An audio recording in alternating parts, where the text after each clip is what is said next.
দেখুন, আমি সম্পূর্ণ মানুষের উপরে ভরসা রাখি, কোনো মেকানিজমের উপরে আমি ভরসা করি না।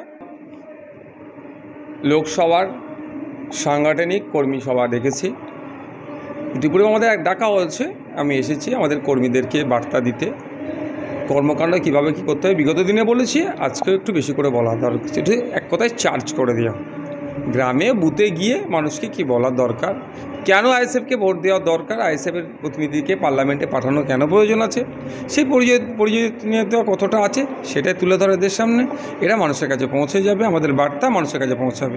মানুষ যদি আমাদের ভরসা বিশ্বাস করে, তাদের ভোট নিয়ে আমাদের আইএসএফের পক্ষ থেকে তখন জনগণের জনপ্রতিনিধি হয়ে পার্লামেন্টে গিয়ে, যেমন গঙ্গা ভাঙন থেকে শুরু করে বিড়ি শ্রমিকদের থেকে সমস্যা থেকে শুরু করে পরিযায়ী শ্রমিক হয়ে যাচ্ছে কীভাবে, শিক্ষা স্বাস্থ্য এই রাজ্যের এই জেলাটা এত পিছিয়ে কেন, সমগ্র বিষয় নিয়ে এক কথায় মানুষের আর্থসামাজিক যে ডেভেলপমেন্টের কথা পার্লামেন্টে তুলে ধরবে।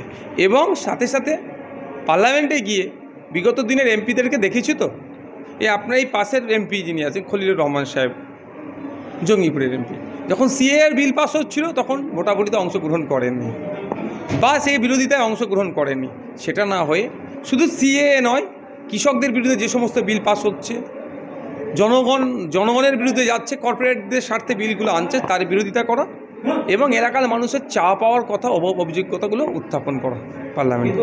সেইগুলো তো তুলে ধরবেন, কিন্তু আপনি এককভাবে লড়াই করে কি এই প্রতিষ্ঠিত দলগুলো আছে সেখানে কি আপনি আপনার প্রতিনিধি বের করতে পারবেন? দেখুন, আমি সম্পূর্ণ মানুষের উপরে ভরসা রাখি, কোনো মেকানিজমের উপরে আমি ভরসা করি না। মানুষ যদি চায় আমি পার্লামেন্টে যেতে পারবো, মানুষ না চাইলে আমি কিছু করতে পারবো না। হ্যাঁ, প্রতিষ্ঠিত দলের অনেক অর্থ আছে, অনেক মেকানিজম আছে, প্রচারের অনেক মাধ্যম আছে, কিন্তু আমাদের জনগণ আছে। আমরা জনগণের কাছে পৌঁছাতে পারলেই আশা করছি জনগণ দেখতে পাবে, আমাদেরকে ভোট দেবে। কারণ আমাদের একটা 2.5 বছর 3 বছরের দল, একজন বিধায়ক হিসাবে বিধানসভার মধ্যে আইএসএফ কী পারফরমেন্স করছে, বিধানসভার বাইরে কী পারফরমেন্স করছে, এটা প্রায় মানুষের জানা হয়েছে। সেই নিরিখে যদি আমাদেরকে পার্লামেন্টে বলার সুযোগ করে দেয়, ঠিক মানুষের হয়েই কথা বলবো পার্লামেন্টে। কিছুদিন ধরে একটা প্রচার চলছিল যে আপনাদের সিপিএমের সঙ্গে মানে বামফ্রন্টের সঙ্গে জোট হবে, সেই জোটের পর্যায়টা কি? দেখুন, হ্যাঁ, আমরা সর্বপ্রথম আমরা এই জোটের জন্য বার্তা পাঠিয়েছিলাম লেফট ফ্রন্টের কাছে, কংগ্রেসের কাছেও বার্তা পাঠানো হয়েছিল। লেফট ফ্রন্ট একটা সময় আইএনডিআই জোটের সাথে থাকবে, সেখানে তৃণমূল থাকার পরেও তাদের অবস্থান দিল্লি থেকে বা সেন্ট্রালি সেই রকমভাবে ক্লিয়ার তারা করতে না পারলেও আমরা আমাদের অবস্থান ক্লিয়ার করে দিয়েছিলাম যে জোটের মধ্যে ও যে অবিজেপি জোটের মধ্যে তৃণমূল থাকবে, সেই জোটের মধ্যে আমরা থাকবো না। ফলে আমরা বলেছিলাম প্রয়োজনে আমরা একক লড়াই করতে প্রস্তুত আছি। এখন তারা জোট থেকে যখন তৃণমূল বেরিয়ে গিয়েছে, তারপরে লেফট ফ্রন্টের সাথে আমরা কথা বলেছি, আমরা একাধিক প্রস্তাব দিয়েছিলাম, আমরা 20-র ওপরে সিটে লড়াই করার মনস্থির করেছিলাম। জোটের সাথে 14 থেকে শুরু করেছি, 14 থেকে নেবে 12-তে, 12 থেকে নেবে 10, 10 থেকে নেবে 9, 8-এ এসে আমরা দাঁড়িয়েছি। কিন্তু লেফট ফ্রন্ট সেই 2 থেকে 3-এর ওপরে আর দেখতে পাচ্ছি না, বড় জোর 4-এ যাচ্ছে তারা। সেক্ষেত্রে আমরা আমাদের অবস্থান জানিয়ে দিয়েছি যে যেভাবে আমাদেরকে এক প্রকার কর্নার করার চেষ্টা করা হচ্ছে, এতে আমাদের পার্টির কর্মী সমর্থক, সাধারণ ভোটার সহ পার্টির যারা আছে তাদের ডিগনিটিতে আঘাত লাগছে। ফলে আমরা এই সংখ্যায় আমরা একসাথে লড়তে পারি না।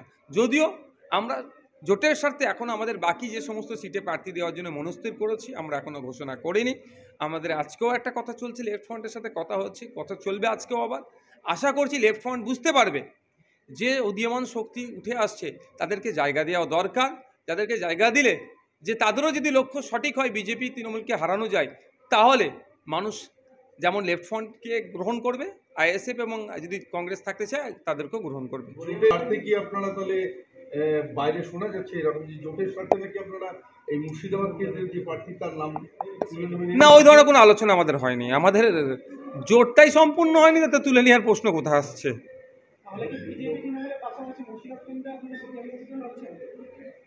দেখুন, শুধু মুর্শিদাবাদ কেন্দ্রের কথা কেন বলছেন, আর রাজ্যে আর 5টা সিটেও আমরা যদি এককভাবে লড়াই করি, সামনে বিজেপি থাকবেন কি তৃণমূল থাকবেন কি লেফট ফ্রন্ট থাকবে কি কংগ্রেস থাকবে বা অন্য কোনো রাজনৈতিক আরও দল আছে থাকবে, সেটা নিয়ে আমরা বিবেচনা করব না। আমাদের বার্তা আমরা মানুষের কাছে পৌঁছে দেবো। মানুষ যদি আমাদেরকে গ্রহণ করে, আমরা সেখান থেকে জিতে উঠতে পারবো। দারুণ কোশ্চেন করেছেন। এক্ষুনি তো জোট শেষ হচ্ছে না, এখনও তো জোটের আশা জিয়ে রেখেছি, এখনও তো আশা করছি জোট হবে। যদি না জোট হয়, তখন পার্লামেন্টে ইলেকশনের জন্য পার্লামেন্টে কাদের জনপ্রতিনিধি পাঠানো দরকার, কি বলা দরকার, বিজেপি, সিপিএম, কংগ্রেস, এসইউসিআই বা আরও যে সমস্ত দলগুলো আছে কাকে কিভাবে বলা যায় সেটা আমরা সময়ের সাথে সাথে বলবো। এমন ঘটনা ঘটলো যে আমরা এর আগে দেখলাম যে লেফট ফ্রন্টের সঙ্গে আমাদের একটা জোট, সেটা হঠাৎ করে বাদ গেল। আমরা দেখুন বলিনি একবারের জন্য যে ভোট শেষ জোট শেষ, কিন্তু আজকেও আমি নিজেকে সংযুক্ত মোর্চার বিধায়ক বলতে বেশি স্বাচ্ছন্দ্য বোধ করি। কারণ কি, আমরা সংযুক্ত মোর্চার হয়ে লড়াই করেছিলাম। হ্যাঁ, একটা জিতেছি, আরও বেশি থাকলে ভালো হতো, কারণ বিধানসভার মধ্যে আমাকে ইনকিলাব, আমাকে জিন্দাবাদ বলতে হয়। জনগণের হয়ে কথা আমাকেই বলতে, আমার সাথে 2-4টে আরও থাকলে, আরও বেশি থাকলে আরও বেশি লড়াই করতে পারতাম। সুতরাং জোট আমরা ছাড়েনি, জোট নাই ঘোষণা করেছিল কিন্তু লেফট ফ্রন্টের পক্ষ থেকেই। এই কোশ্চেনটা তাদেরকে বললে হয়। তারপরেও আমরা যদি জোট নাই থাকার বলার পরেও আমরা কিন্তু বীরত্ব স্বার্থে বিজেপি এবং তৃণমূলকে পরাস্ত করার স্বার্থে এখনও পর্যন্ত লেফট ফ্রন্টের ছোট বড় মেজর নেতারা আমাদের বিরুদ্ধে ক্রমাগত বিভিন্ন মন্তব্য করে আসছেন। আমরা জোটের স্বার্থে কিন্তু এখনও একটাও শব্দ খরচ করিনি যেটা জোটে ইফেক্ট করতে পারে। সুতরাং আমাদের জোট ভাঙার কোনো প্রশ্নই আসছে না। জোট যদি ভাঙে কংগ্রেস ভাঙবে তো ওরা অনেক আগে থেকেই লেফট বলে দিয়েছে। জোট যদি না করে দায় কংগ্রেসের থাকবে, জোট যদি না করে লেফট ফ্রন্টের থাকবে।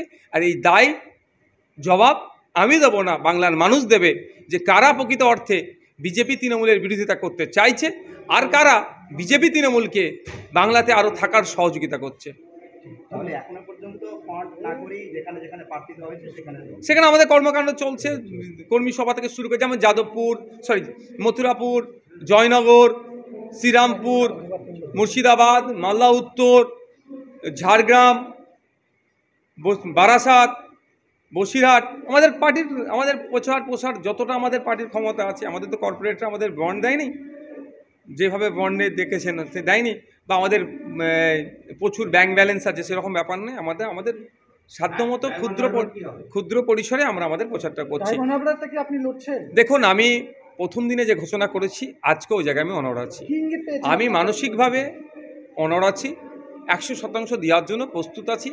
কারণ হচ্ছে সারা রাজ্যে যে অন্যায় হয়েছে, চাকরি চুরি, গরু পাচার, বালি চুরি, কয়লা চুরি, বাচ্চাদের মিড ডে মিলে চুরি, সব যে অন্যায় সংগঠিত হয়েছে তৃণমূল কংগ্রেসের দ্বারা হয়েছে, তাদের রাঘব বলগুলোর এর সাথে সরাসরি যুক্ত আছে। যদি এখন ইডি সিবিআইয়ের তদন্ত সাপেক্ষ, কিন্তু তদন্তের গতি কী চলছে আমরা সকলেই বুঝতে পারছি। তারপরেও বলবো, তার বিরুদ্ধে আমি লড়াই করতে প্রস্তুত আছি। দলের একটা নির্দেশনার শুধু অপেক্ষায় আছি। কারণ হচ্ছে আমাদের দল ছোট হলেও একটা গণতন্ত্র আছে, আমাদের দলের নির্দেশনা মতোই আমায় কাজ করতে হবে। 2021 সালে আমাকে ভাঙনের মতো জায়গাতে কন্টেস্ট করতে পাঠিয়েছিল, সেখানে গিয়ে আমি কন্টেস্ট করেছিলাম। আর 2024-এ আমি চেয়েছি ডায়মন্ড হারবার থেকে কন্টেস্ট করতে, আমি নিজে থেকে। সুতরাং সেটাও বলেছি, আশা করছি আমার পক্ষেই দল মত দেবে।